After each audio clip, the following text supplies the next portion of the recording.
का दिगलबैंस, ठाकुरगंज, जितने जगह भी हम लोग घूमे, मैं सबका तहे दिल से शुक्रिया अदा करना चाहता हूँ। तुलसिया में आके मेरा दिल बाग बाग हो गया। मैं बहुत खुश हो गया। लोगों ने अपार मोहब्बत दी और इस जागरूकता रैली का उद्देश्य है शिक्षा, स्वास्थ्य, रोजगार, करप्शन मुक्त सीमांचल। ये तो हर कोई बोलते हैं सर। बोलने और करने में फर्क है। आपने अभी तक क्या किया है? बहुत कुछ किया है, आपको बता नहीं सकते हैं कि कितनी सारी जमीनों का म्यूटेशन के पैसे बचवाए हैं। बहुत सारे थाने में बहुत सारे लोगों को जेल जा रहे थे, उनको भी बचवाया है।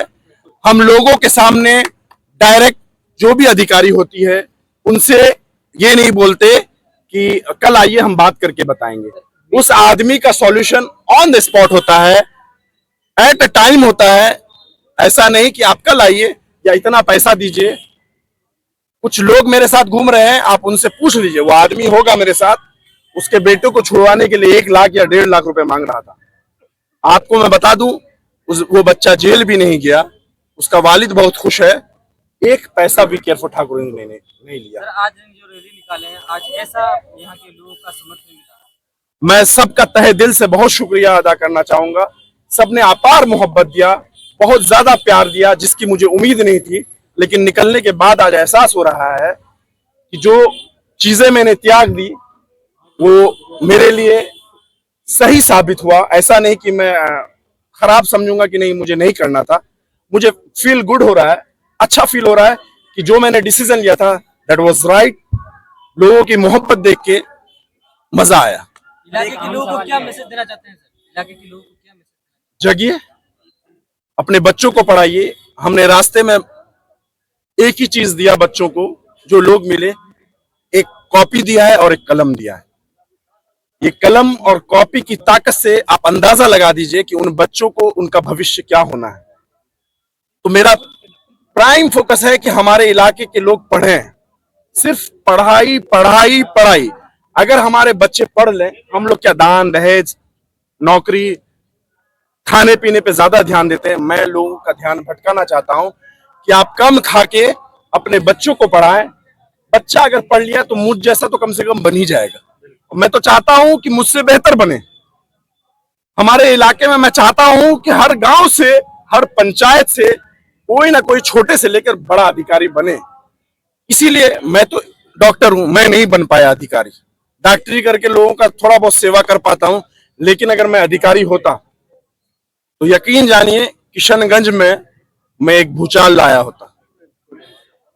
मैं नौकरी छोड़ के अधिकारियों की जो टीम होती है, उस टीम को लेके मैं यहाँ के लोगों की खिदमत करता, बताता कि पैसा देना ही नहीं है भाई, बगैर पैसे के काम होता है।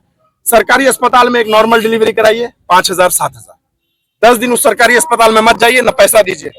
हमारे अधिकारी जो डीएम साहब है खुद पूछेंगे वहां के मेडिकल ऑफिसर से कि क्या मामला है, तुम्हारे यहाँ नहीं आता है। किसी अंचल में रजिस्ट्री वो मत कराइए, म्यूटेशन मत कराइए अगर रिश्वत लेता है। लोग खुद समझ जाएंगे। वहां अधिकारी जब राजस्व का कमी आएगा फिर पूछा जाएगा कि भाई क्या दिक्कत है, तो फिर हम लोग बोलेंगे कि आपके अधिकारी पैसा मांगते हैं। तो इसी तरह थाना में कुछ होता है, वहां भी धाबा बोलिए। हम जगाने आए हैं, मेरा काम है लोगों को जगाना और सब में हिम्मत देना। और जब आप सच के रास्ते पर चलेंगे तो डर तो लगेगा, लेकिन आप जब खुद कुछ गलत नहीं करेंगे तो डरना नहीं है। सर, एक अहम सवाल ये है, अब एमडीबी हूँ, एमडी हाँ, डिपार्टमेंट ऑफ। जरूरत पड़ गई सर आपको डॉक्टरी लाइन छोड़ करके राजनीति में आना? मैं राजनीति में नहीं आया हूँ। एक मिनट, एक एयरपोर्ट ठाकुरगंज कुछ ही दिनों से हम लोग सोशल मीडिया पे देख रहे हैं, ठीक है? तो आप एक डॉक्टरी फील्ड में भी आप बहुत कुछ बेहतर कर सकते थे, लेकिन क्या जरूरत पड़ गई आपको कि आप राजनीति चुन करके लोगों को जगाने का काम करते हैं? सुनिए, मेरा फैमिली ग्राउंड बहुत वेल ऑफ है।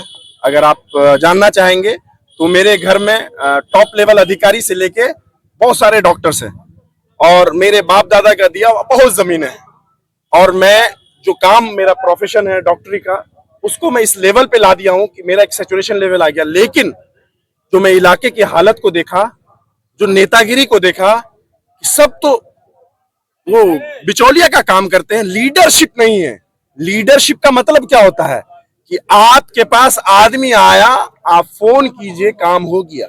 यहाँ क्या होता है, किसी के पास जाइए, 10,000 টাকা লাগবে, 1,00,000 টাকা লাগবে, 5,000 টাকা লাগবে, उस बंदे के पास खाने का पैसा नहीं है, जमीन गिरवी रखे, जेवर गिरवी रखे, तब आप उस बिचौलिए को पैसा देता है। और सच जाने कि उस अधिकारी तक पैसा पहुंचता नहीं है, बिचौलिया पैसा लेके उड़ा देता है। तो जब इन सब चीजों को देखा तो मेरे दिल में एक दर्द जगा। मैं एक मुसलमान होने के नाते मुझे कब्र में भी जवाब देना है कि तुझे जो इल्म दिया था, तेरी जो एक पहचान बनाई, तूने अपने इलाके के लोगों के लिए क्या किया। तब मैंने वी केयर फॉर ठाकुरगंज को खोला और वी केयर फॉर ठाकुरगंज को मैं बढ़ा रहा हूं और बढ़ाते जाना। शायद मेरा जवाब मिल गया होगा। सही बात कर रहा है। एक भी कोई भी घुस भी जाएगा तो पैसे मांगेगा। सही कह रहा है सर, आप जन जागरूकता रैली के जरिए दिगलबैग ठाकुरगंज के अलग अलग इलाकों में घूमे, तो यहाँ की सबसे बड़ी समस्याएं क्या दिखी? देखिए, आया तो मैं तो बता रहा हूं कि मतलब जो बेसिक चीज है हमारे जो रहनुमा हैं, जो एमएलएज हैं, एमपीज हैं या जो भी है, भाई मेरा कमर दर्द हो गया इस रास्ते में। शायद आप समझ रहे होंगे, बहुत जगह तो पानी है, बहुत जगह कटाव है।